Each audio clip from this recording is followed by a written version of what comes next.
And now on for the top story tonight, a newly discovered tape of Imam Rauf at an appearance at the Bob Hawke Prime Ministerial Centre in Australia. This was back in 2005. During a question and answer session on relations between America and the Muslim world, the Imam said his goal was to create coalitions across the religious divide.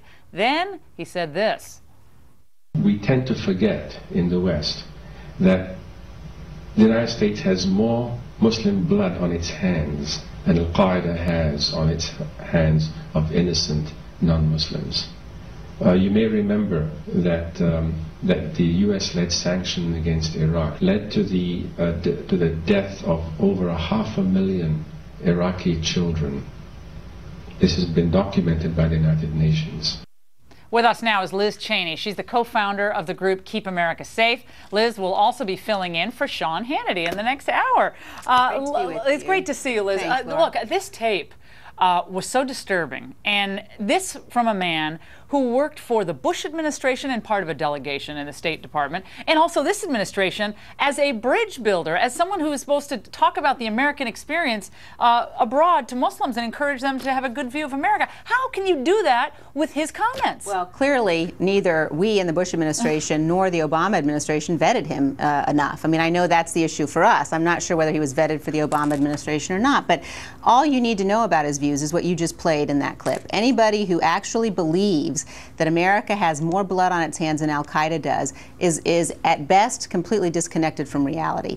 And it makes you wonder who he's trying to bring reconciliation between. You know, when he says he wants to bring reconciliation, is he trying to reconcile America and Al-Qaeda, America and the people who attacked us on 9/11? Because if that's his objective, then I think he needs to hear very clearly that America doesn't reconcile with terrorists. We hunt them down and we capture them and we kill them if we have to prevent them from killing innocents. And meanwhile, Time magazine decides to go front cover. The cover is America Islamophobic. Where are the questions to people like Imam Faisal?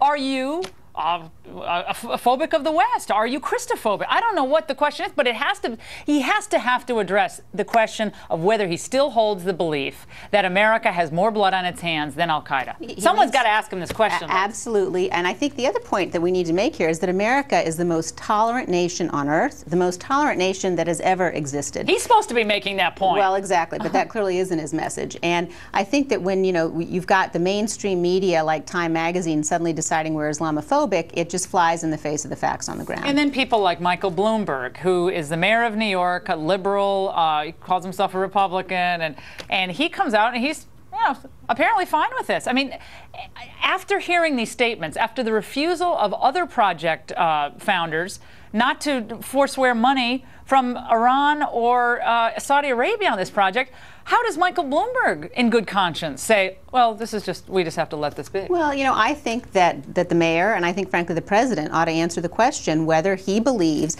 that someone who actually refuses to say Hamas is a terrorist group, someone who espouses the idea of America having more blood on our hands than Al-Qaeda, whether that person really is truly an effective representative of the United States. Obviously, he's not. What do you think we've gotten for all these years that we've tried to reach out to the Muslim world? I asked Karl Rove this question last night, and you were at the State Department, you were in the thick of things. Did we really make progress? Have we made progress in the Muslim world? Look, at the end of the day, what people care about in the Muslim world is what they care about all over the world. They want to live in safety, they want to be able to feed their kids, they don't want to have to deal with terrorism. I truly do believe that these terrorists are part of a very small minority of the Muslim religion.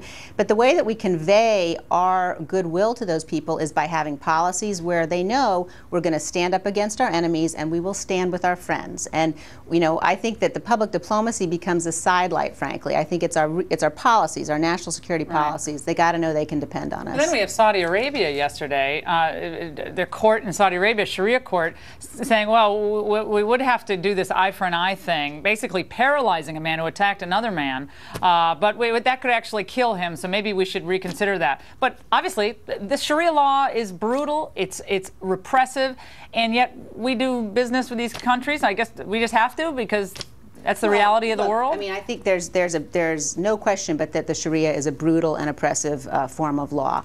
I think not according to Imam Faisal. He says this is the most Sharia compliant country on the face of the earth. Well, he has a different view, he says. He's wrong. But I also think it's very important for us to know that we have allies in the Middle East and we have allies in the Gulf. And these allies don't want to see, for example, the Iranians get a nuclear weapon.